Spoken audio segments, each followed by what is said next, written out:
Um novato no ramo de contrabandos irá se tornar o maior negociante de armas do mundo, mas a jornada não será fácil e ele terá que perder muitas pessoas até chegar ao seu objetivo. Fala galera, hoje no Resumindo Filmes iremos acompanhar o Senhor das Armas e nós estamos quase chegando a 400 mil inscritos, por isso bora se inscrever no canal e caprichar no like para bater a meta de 6.125 likes. E agora bora lá. Começamos vendo Yuri Orlov nos dizendo sobre sua vida e que não nos contará mentiras só pra sair bem na fita. Ele fala que quando era garoto, sua família veio para a América direto da Ucrânia, e que desde criança adorava a Eva Fontaine, uma linda mulher que nem sabia de sua existência. Em seguida, vemos Yuri chegando à loja de sua família, enquanto nos conta que mentiu sobre o seu nome, pois nos anos 70 ser judeu era uma vantagem, então sua família mudou seus nomes para se fingirem de judeus. Mas apesar de ser apenas fingimento, seu pai levou tão a sério que até mesmo parecia mais um judeu que os verdadeiros judeus. A pedido de seu pai, Yuri sai de sua loja para ir a um restaurante ver os pratos do dia, mas é então que ela acaba por testemunhar uma tentativa de assassinato falha, que acabou com a vítima finalizando seus agressores, e foi após isso que Yuri descobriu o que deveria fazer. Ele pega uma das balas e percebe que para humanos, ter armas é uma necessidade básica em suas vidas, igual a beber ou comer, e essa era uma maneira mais fácil de fazer dinheiro, e sabendo disso ele se encontra com um fornecedor e consegue sua primeira arma para revender, uma submetralhadora. Para Yuri, que não tinha noção de como ser negociante de armas, sua primeira venda foi igual a quando perdeu a virgindade. Ele estava nervoso, sem saber o que fazer, e acabou rapidamente, e essas foram as palavras dele. Mas apesar disso, Yuri teve sucesso e se mostrou ótimo com as palavras, e como recordação ele transformou sua primeira munição em um colar. Então seu próximo passo é chamar Vitaly, seu irmão bêbado, para ser sócio no negócio de armas. Inicialmente Vitaly recusa, mas percebendo que sua vida está uma droga, ele decide entrar de cabeça na investida.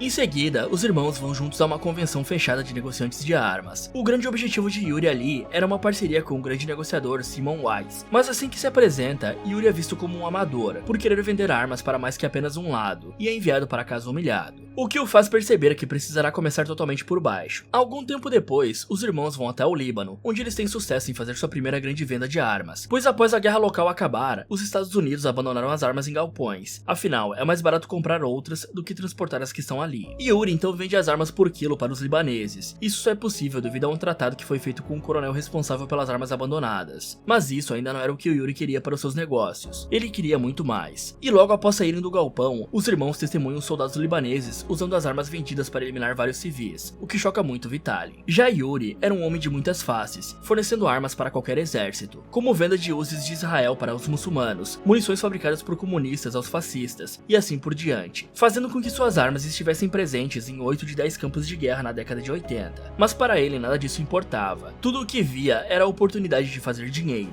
Yuri era um homem com muitas vidas, em seu container pessoal ele tinha várias identidades e pastas certas para cada situação, além de armas, equipamentos, cofres e assim por diante. Em seguida, vemos Yuri no navio que usava para entregar sua mercadoria. Ele fazia acordos tão enrolados com exércitos sem condições financeiras, que às vezes nem mesmo sabia se seria pago ou não, e para manter as autoridades no escuro, ele usava palavras como códigos para falar de armas. Praticamente o que eu faço aqui no YouTube para não ser desmonetizado. Mas para seu azar, durante uma dessas viagens pelo mar, as autoridades acabam sendo avisadas que o navio de Yuri podia ter alguma ilegalidade, e para contornar a situação, Yuri muda rapidamente o nome e a bandeira do seu navio, na intenção de se passar por outro navio registrado. Nesse momento, os agentes chegam até a embarcação, e conhecemos Jack Valentine, um agente durão da Interpol, que não aceita subornos nem nada do gênero, pois preferia a glória de pegar um criminoso, ao invés do dinheiro que ganharia em deixar ele ir embora. Então mesmo ao saber que o nome do navio estava limpo, ele ainda opta por ir investigar, afinal ele sentia que havia algo de errado ali. Mas Yuri não se intimida por isso, pois tinha várias formas de evitar ser pego. O negociante coloca materiais perecíveis e podres nos containers como forma de desencorajar uma revista interna. Tudo isso enquanto um outro oficial subornado por ele manda falsas informações no rádio da polícia, forçando Jack a ir embora sem achar nada. Em seguida vemos que Yuri tinha algumas regras no comércio de armas, e uma delas era sempre se certificar de ter uma boa forma de receber o dinheiro para não ser enganado, pois certo dia, enquanto fazia negócios na Colômbia, acabou recebendo o pagamento em pó de pirlim-pim-pim ao invés de dinheiro, e ao reclamar sobre isso, ainda levou um tiro do comprador, assim lhe ensinando outra regra, nunca ser baleado com a própria mercadoria. Porém, o negócio também não foi de todo mal, pois os irmãos aproveitaram um pouco do material e ganharam um bom lucro ao vender nos Estados Unidos da América. Mas poderia ter sido ainda melhor se Vitaly não tivesse subido do mapa juntamente com 1 quilo de pirlim-pim-pim. Yuri só foi achar seu irmão alguns dias depois, a vários quilômetros de distância se entupindo de pirlim-pim-pim, enquanto curtia com algumas mulheres. E notavelmente sua saúde mental estava quebrada, pois após seu irmão espalhar o pó da mesa, Vitaly acaba ficando agressivo, fazendo com que Yuri o leve de volta para a América para interná-lo em uma clínica de reabilitação. Mas com dó, Yuri permite que Vitaly use o Yuri Limpim uma última vez antes de se despedirem. A partir desse momento, Yuri estava sozinho nos negócios, mas não muito diferente de seu irmão, Yuri também tinha um certo vício, Eva Fontaine. Então seu próximo passo é reservar todo um hotel de luxo e contratá-la para uma sessão de fotos falsa, para que assim fiquem somente os dois lá dentro. E seu plano dá certo, ambos se conhecem melhor. Eva conta que infelizmente não conseguirá voltar para Nova York a tempo por conta de um furacão, então Yuri aproveita disso e oferece carona em seu jatinho particular. No dia seguinte, vemos que Yuri gastou quase toda sua grana para alugar um jatinho e subornar a tripulação para pintar seu nome. Tudo isso para impressionar Eva e mostrar que o avião era dele. No meio do voo, ambos conversam sobre a vida e trabalho. Yuri finge surpresa ao ver uma revista onde Eva modelava, e mente para a mulher que trabalhava com transportes internacionais. Se bem que não é tão mentira assim, né? Ambos se aproximam mais ao descobrirem que tem coisas em comum, e então os dois se beijam. Algum tempo depois, vemos que eles se casaram e agora moravam em uma cobertora. O clima da festa está muito bom, porém Eva está triste por não ter seus pais ali com ela comemorando. Eva também fala que sabe que Yuri é mais do que revela, mas não faz pressão pois não quer vê-lo mentira, e apenas pede que ele não coloque a família dela em risco. Em seguida, no próximo Natal, Yuri nos conta que ele está hipotecado até o pescoço e cheio de dívidas, tudo isso para manter o padrão de vida de sua família. Porém, algo mudaria, afinal, esse Natal Yuri vê a notícia de que a Guerra Fria acabou, e isso o deixa tão animado que até mesmo ignora o fato de seu filho ter dado os primeiros passos. Mais tarde, enquanto Yuri conversa com seu pai, Vitaly entra totalmente drogado no apartamento, e por conta disso, Yuri o leva mais uma vez para a reabilitação. E após dar uma última cheirada, Vitaly pede para seu irmão ter cuidado com os negócios, pois diferente das drogas, esse meio de ganhar dinheiro irá matá-lo por dentro. Tempos depois, Yuri vai visitar seu tio Dmitry Volkov, um general do exército ucraniano.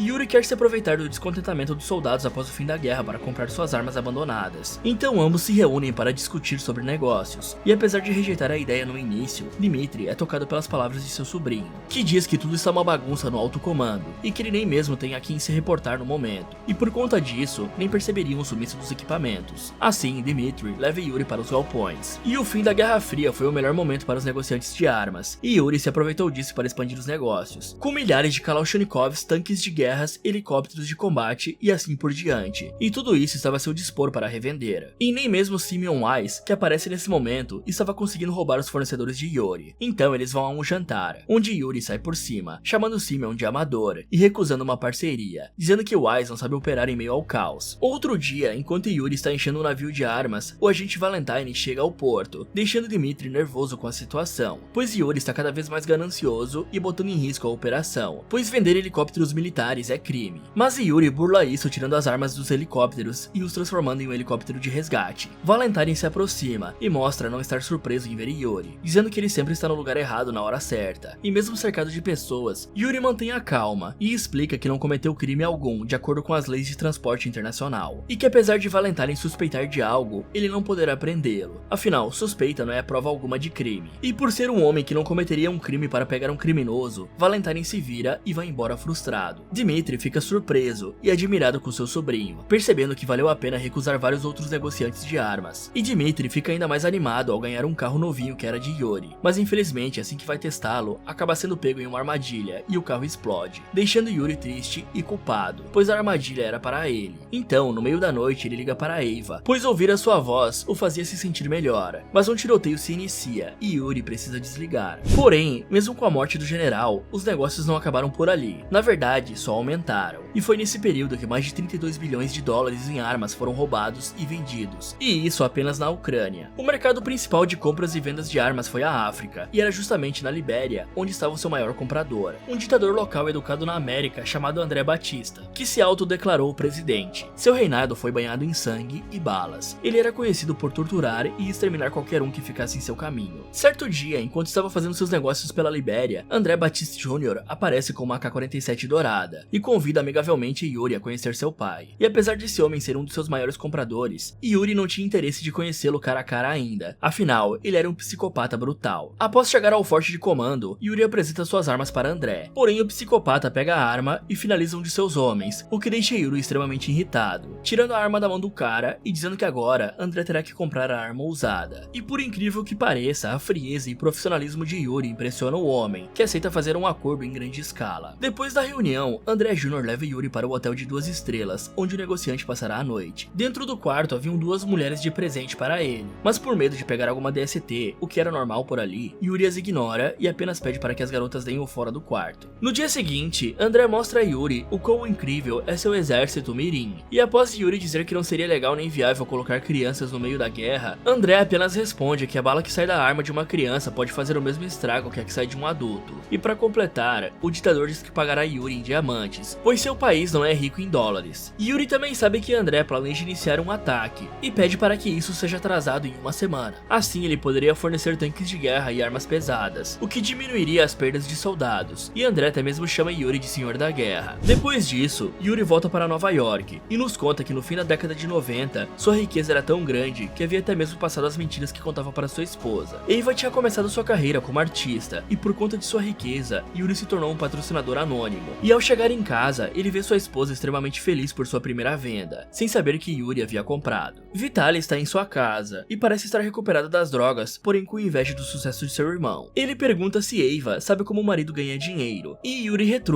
dizendo que ela não sabe e nem precisa saber, pois as armas são como cigarros, mas pelo menos vem com uma trava de segurança. E depois da conversa, Yuri reflete sobre o quanto Eva sabe, e o quanto ela prefere ignorar por medo de descobrir o que não quer. E no próximo dia, vemos que nem tudo está indo bem para Yuri. Algumas de suas compras foram canceladas devido a acordos de paz, além dele também estar sendo seguido por policiais. Mas ao entrar em um túnel, ele consegue despistá-los e levar o quadro de Eva para seu container. Enquanto está ali, ele recebe uma ligação de Eva, que está assustada dizendo ter homens revirando seu lixo, e pergunta se tem algo de errado que ela deveria saber, mas para não preocupá-la, Yuri mente e diz que a ama. Após recolher o lixo de Yuri, Valentine junta os pedaços cortados dos contratos de Yuri na tentativa de ficar à frente dele, e a partir desse momento, Yuri já é o melhor negociante de armas do mundo. Ao invés de um avião, ele tinha uma frota inteira para transportar armas para qualquer lugar do mundo, e na maioria de suas viagens, ele nem mesmo levava seus documentos, pois o policiamento era nulo, e não tinham radares nas costas da África. Mas para seu azar, durante uma dessas viagens, seu avião acaba sendo interceptado por um jatinho da Força Aérea, e isso foi tão imprevisível que nem seu contato do exército podia ajudá-lo. E após a nave ser atingida por tiros de aviso, Yuri faz com que o avião pouse no meio de uma estrada perto de alguns vilarejos. Ele aproveita disso e oferece todas as armas de graça para as pessoas locais, e assim ele consegue genialmente se livrar de todas as evidências de contrabando. Mais tarde, Valentine chega ali juntamente de um agente, e o cara percebe que tudo foi um plano de Yuri para se livrar das armas. Por isso, o agente local fala que eles poderiam finalizar Yuri ali mesmo, pois ninguém saberia. Mas por ser um agente honesto, Valentine o prende ali sozinho por 24 horas para evitar que ele venda mais armas nesse meio tempo, e vai embora. Então os locais voltam para o avião e o desmontam totalmente. No dia seguinte, Yuri é resgatado e volta para seu quarto de hotel, onde é surpreendido por André, que amarrou Simeon ali como presente para Yuri. Afinal, foi ele quem finalizou seu tio. André segura a mão de Yuri e a guia para atirar em Simon, e apesar de poder parar isso, o negociante permite que a vingança ocorra. Nessa mesma noite, Yuri vai a um bar, onde prova Brown Brown, que é a mistura de pó de plim plim plim com pólvora, a mesma pólvora que Yuri vende. Mais tarde, ele acorda em uma cama junto de uma garota, e ele fica assustado pela possibilidade de ter pego DST, mas a mulher se levanta e vai embora sem falar nada. Yuri sai do quarto enquanto tem alucinações com Simeon baleado, e por conta da culpa, tudo que ele quer é partir dessa vida. Logo ele encontra um soldado que ameaça atirar nele, porém a arma emperra, e ele se oferece para arrumá-la, mas acaba apanhando e sendo deixado ali, e até mesmo as hienas saem de perto dele quando o veem, o que o faz se sentir amaldiçoado. De volta a Nova York, Valentine se encontra com Eva e fala para ela que seu marido é um negociante de armas, igual aos que finalizaram os pais da mulher, mas assustada em pensar nisso, ela os manda embora. Mais tarde, quando retorna para casa, Yuri encontra sua mulher chorando aterrorizada, dizendo que não pode mais vestir as roupas, deitar na cama ou ficar em casa, pois tem sangue em todos os lugares. Yuri confessa ser um negociante de armas, e Eva diz que ele pode parar, pois sua família já tem dinheiro bastante, mas para Yuri não é pelo dinheiro,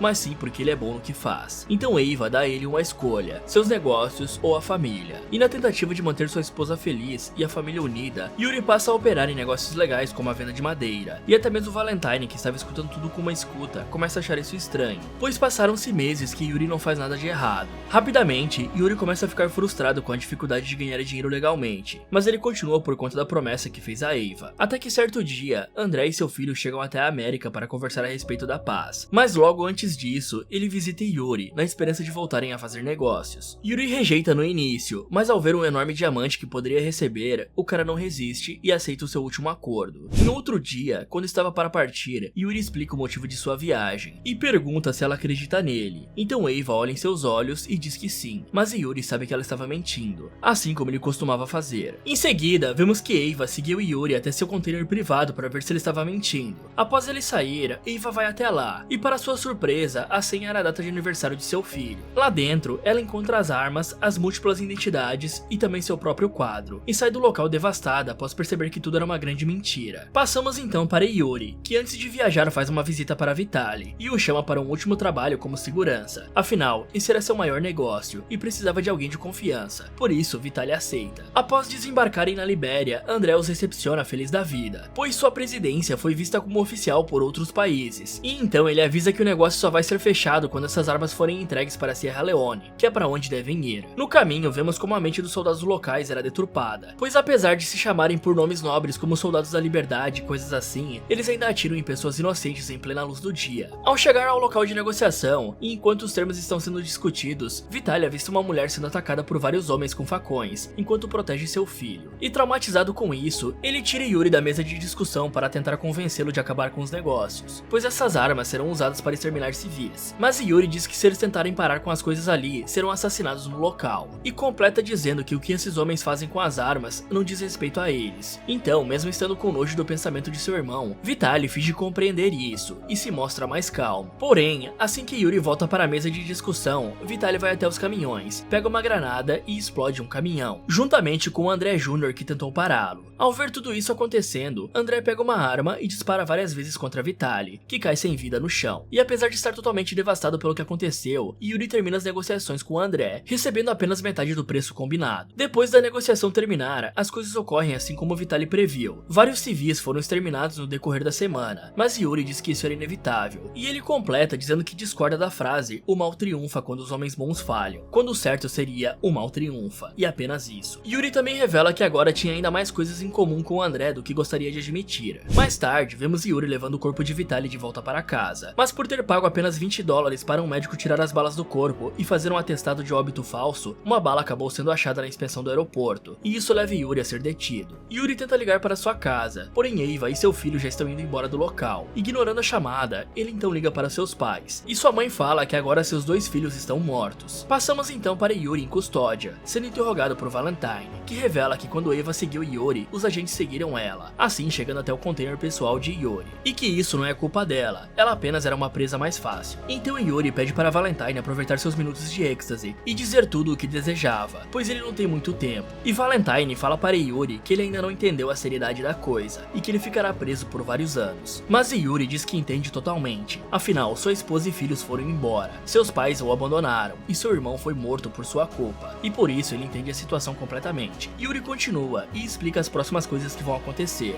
Ele diz que um agente irá chegar ali e elogiar Valentine pelo ótimo serviço, mas que precisa libertar Yuri, pois ele pode ser um criminoso, mas as pessoas com quem ele faz negócio são aliados dos Estados Unidos, então o país fará vista grossa para isso. Então Valentine escuta alguém batendo na porta, e assim percebe que tudo o que Yuri disse estava certo. Mas antes de ir embora, ele diz que não precisa mandar Yuri para o inferno, afinal ele já está em um. E no final, Yuri volta a fazer o que faz de melhor, negociar armas. Ele termina dizendo que no final quem vai dominar a Terra são os negociantes de arma, pois todas as outras pessoas estarão ocupadas se matando. Fala galera, vocês fariam de tudo para alcançar seu objetivo, ou teriam limites que não passariam? Me contem nos comentários. E pessoal, eu estou com um novo projeto, sim, mais um canal. Dessa vez estamos passeando pelas terras dos games, e se você curtiu esse vídeo, com certeza vai gostar do Resumindo Games, onde vamos falar de vários jogos, contando suas histórias de uma forma bem dinâmica e imersiva para vocês. Então corre lá e aproveita para ver esse vídeo aqui, ou dá uma olhada nessas sugestões do Resumindo Filmes. Muito obrigado por assistir e até o próximo.